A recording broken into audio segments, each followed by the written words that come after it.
moving towards it. Niddle from Casker as he has vertical pressure. Niddle with that horizontal pressure unfortunately did not work out. He's in on height at the moment. That player, Puffin, got chunked all the way down to what looks like 1 HP.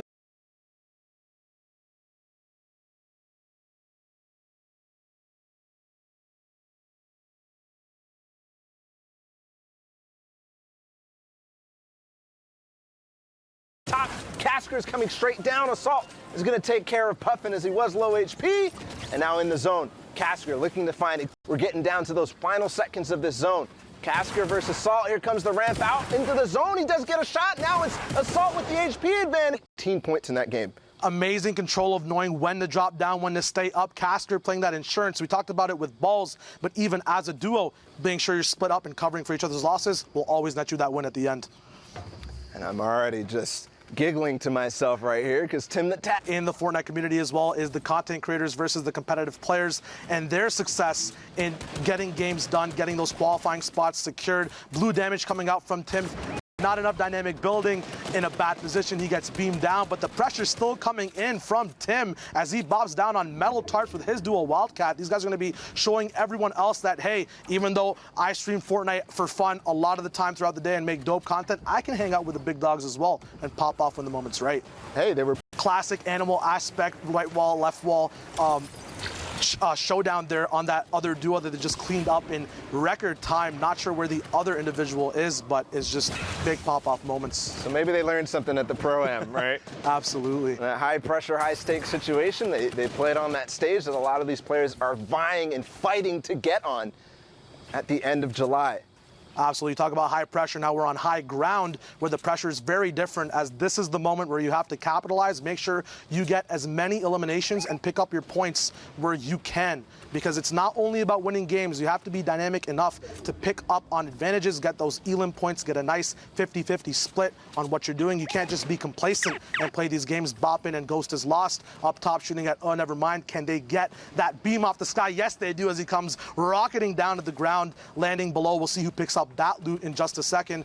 One smoke grenade left for Ghost, so not that much insurance as we talked about before, but we'll see if he can make his position. It is the best one on the server, right behind where the storm is going to be rotating to, and we'll see if he can pop off from that moment as well. So here now, 6 zone starting to move. You said it was the best position possible in the server, and I just have to wonder, why is that Shio? I mean, they have the high ground, and their back is... What's going on here with Ghost and Boppin? So in this position, as you can see, they get a nice theater widescreen 16:9 native view on the entire rest of the map moving straight towards them. And they don't have to use as many mats at all. People can rotate below them. They can follow tarps. They just are allowed to do anything they want on their own pace when you have height right behind the storm. It makes it so that the storm moves onto you. You control the pace of the game. But if you do tunnel vision like they are now, sometimes you get left behind on the storm. Snaz that fend. This aim is ridiculous, as 2 people have now been beamed. 6 eliminations across both individuals who are still maintaining height, which is a very difficult feat from the 5th zone all the way to the end. We'll see if it's possible. Now Waterfall's coming down. It's very, very hard to have that mat management and be able to still move forward, moving zone to moving zone, as the distances are so far. At this moment, though, we see them utilizing just 1 tarped layers. Hold her hand getting knocked by Ghost. Swervo on the low ground as well, doing a lot of work, seeing if he can survive and get up top. Just look at this big view of the map moving forward, all metal. And Wildcat's still up in this game, so he's, you know, pushing towards those placement points and earning them as we speak right now. Moving closer to that top 10, Boppin and Ghost up on high ground. We've seen them time and time again find these opportunities, find these picks. Not going to find that one, just barely, as he escapes from below him. Right now, again, tarping.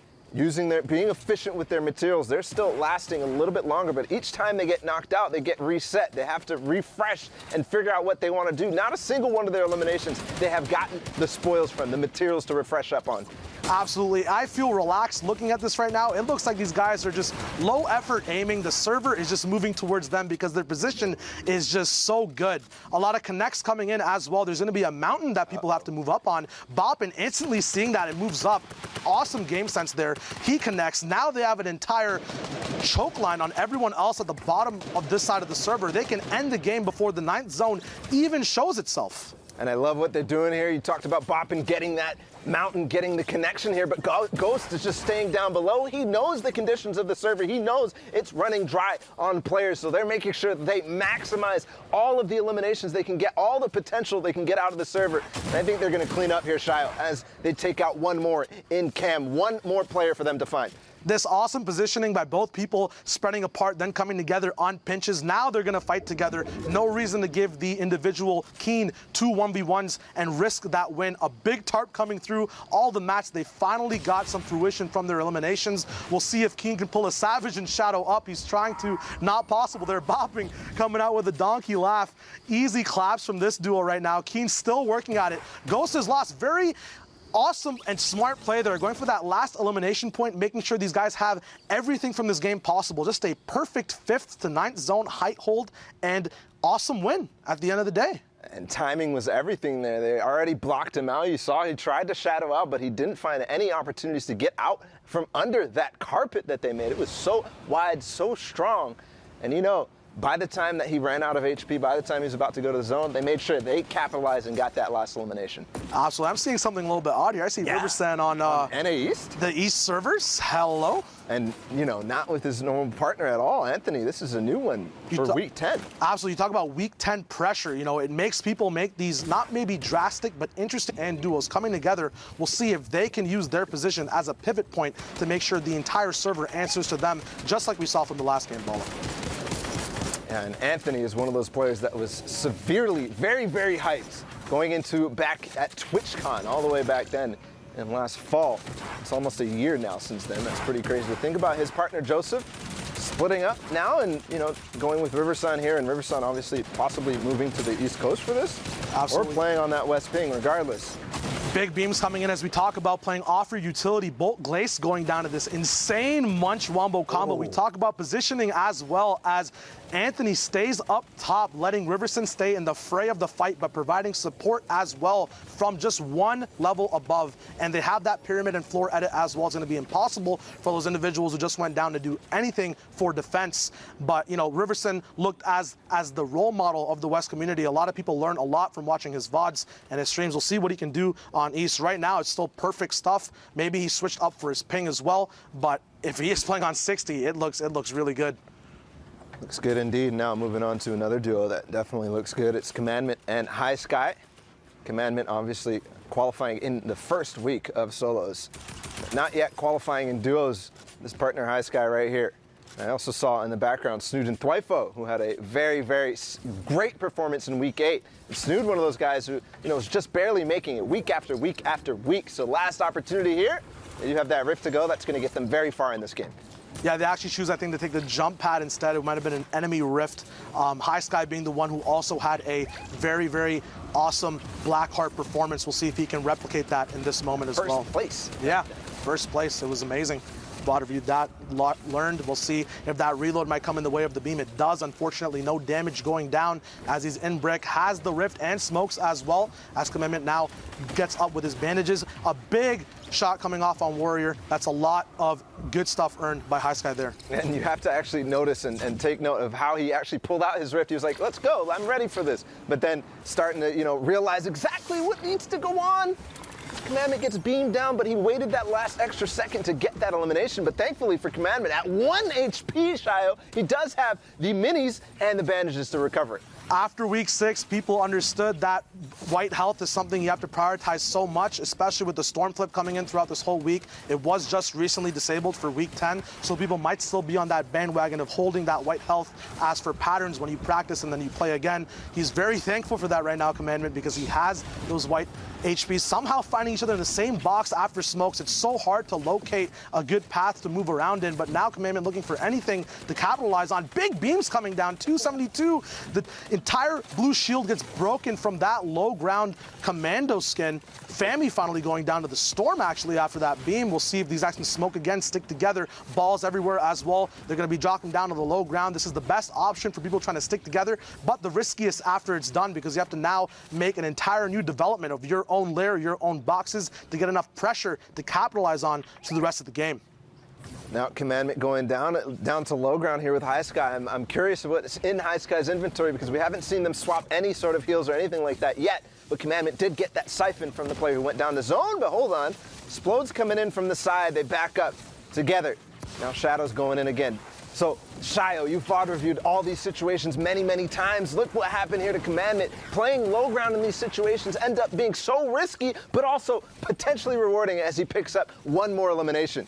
The biggest thing about this zone at the moment is that although people hate on them, balls are still available, making it so that there's not too many builds blocking Commandment from coming back up from that low ground. We talk about low, let's switch over to high. Riverson up top with Anthony, once again doing the rain dance, all the bullets falling down below. Frey, Snood, and Thwyfo are actually going to be the ones to get the front of that force from up top. Riverson dropping down, taking a little bit of fall damage, needs a siphon elimination here as he does not have any white heals at the moment. A surprise box opening is now going to be realized that where the pressure's coming from Riversand. We'll see if he can dynamically switch between these mat layers to get a nice vantage point or a surprise shot off on anyone, but there are so many hard mats at this point. Everyone's adapted on the rotation meta, the tunneling meta, when to have what.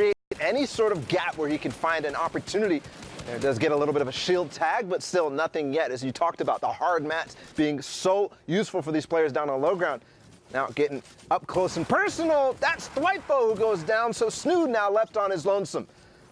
We talk about using utility. There's not much available left to crack open the server. We did see Riverson use some stinks earlier to capitalize on an elimination. High Sky now down on bottom with Bluff. These guys are going to have to fight for this entire layer. Big shots being traded. Bluff goes and gets that elimination on High Sky. TJ now falling with COD Genesis. One of the other duos left is going to be a 2v2v1. Anthony and Riverson want to crush down this entire high ground layer. Makes it very easy to pressure. No one's on ultimate low at the moment. Can Bluff call that bluff and go all the way down? COD Gen comes down to Bluff. He might get the siphon for that as well. Give him a nice, easy picking on Anthony and Riverson, as well as they might be able to take height now. A 1v1 coming in, but Riverson representing NA East now, popping off and getting the elimination.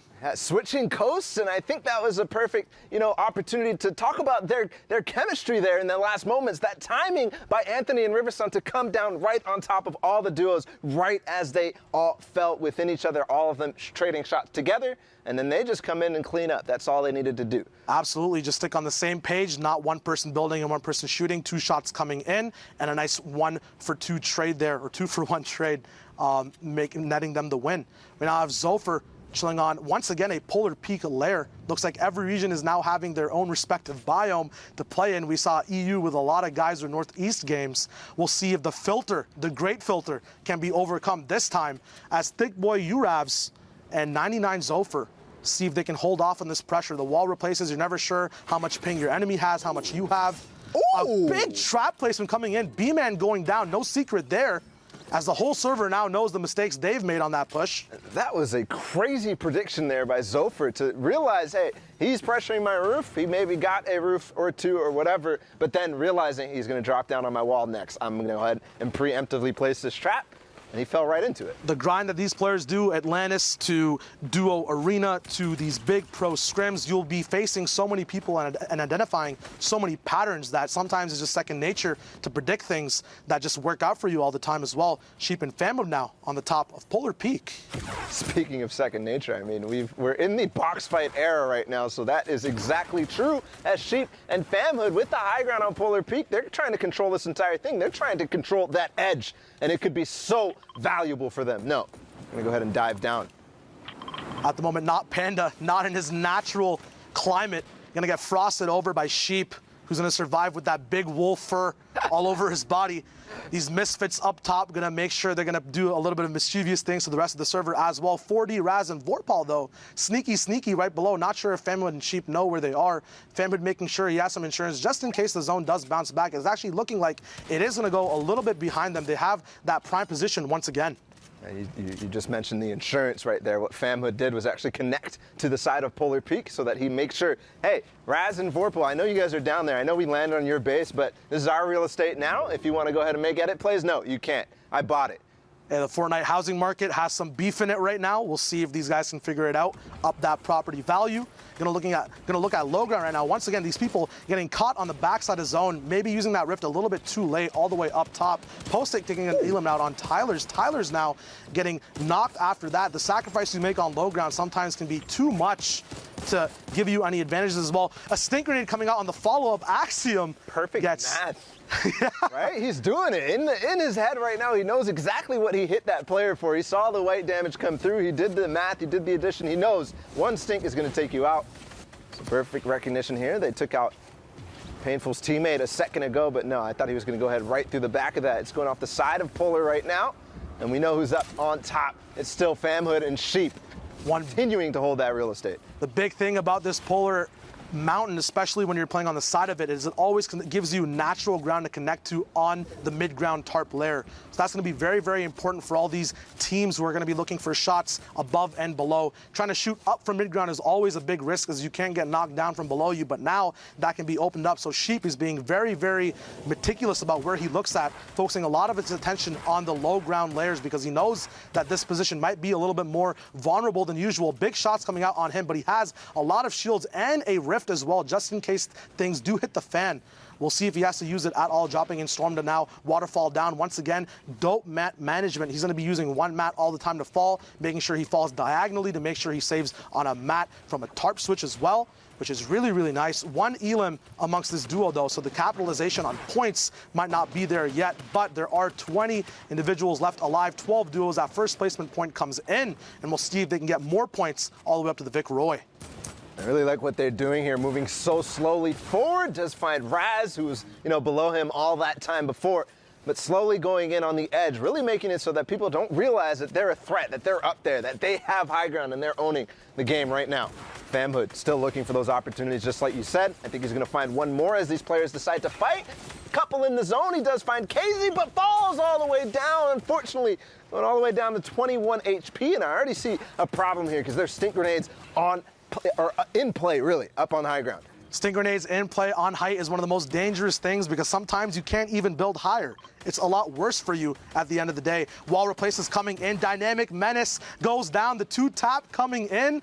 Very nice stuff from Sheep here. He's going to start to go down as well, but he's getting pressured from all sides at the moment. Famhood is also alive on a tick of HP right now. They're going to be looking for connects if that's possible. Famhood staying up so he doesn't get damaged at all either. And that crazy switch, mat switch right there, as he was waterfalling down with wood, and then suddenly he switches. He still had 430 wood. Switches to brick. Makes it possible for him not to get knocked down.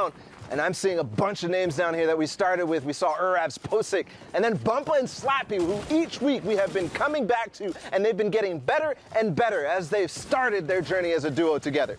Absolutely. High tier loot as well from everyone, so every shot that connects will connect hard. Clank now trying it out. A shadow comes in, and he gets stopped and slapped away. Slappy gonna get eliminated at the end over there. Some edits getting misplayed from Clank. Can he make it in? 46 HP, 26 now. A lot of damage taken, going to be detrimental towards the end of the game. Famhood actually goes down, so Sheep is left by himself. Clank jumping all the way up. Looks like he actually gets eliminated by the Storm, trying to go for an advantageous position. Slappy actually got the elimination there because the Storm took him out, and Bumpa's still alive, so that point does connect, and they get into the top 5 as Super Evan goes down. Now it's a 1v1v1. Bumpa goes out to Godnik right there, and it's Sheep versus Godnik. Sheep on the high ground, Godnik down below, but he's in a little bit of a pickle because there's actually an iceberg in the way. He goes out in the Storm. I think he might have just taken high ground. Sheep doesn't realize where he's at. He's using the chug to heal off. He's running away from Godnik. The first time we've seen the chug splash used in that sort of manner. Running away, getting the ice on his feet on purpose, and then going right out. The chug splash it's here, it's ready, and we're getting back to those crazy heal-offs, Shayo. It's happening. It almost looked like a PG fight was going on, but we'll see. Go back to Zeke and see what's up with the rest of the games coming up. I like that rhyme. I'm about that, Shy.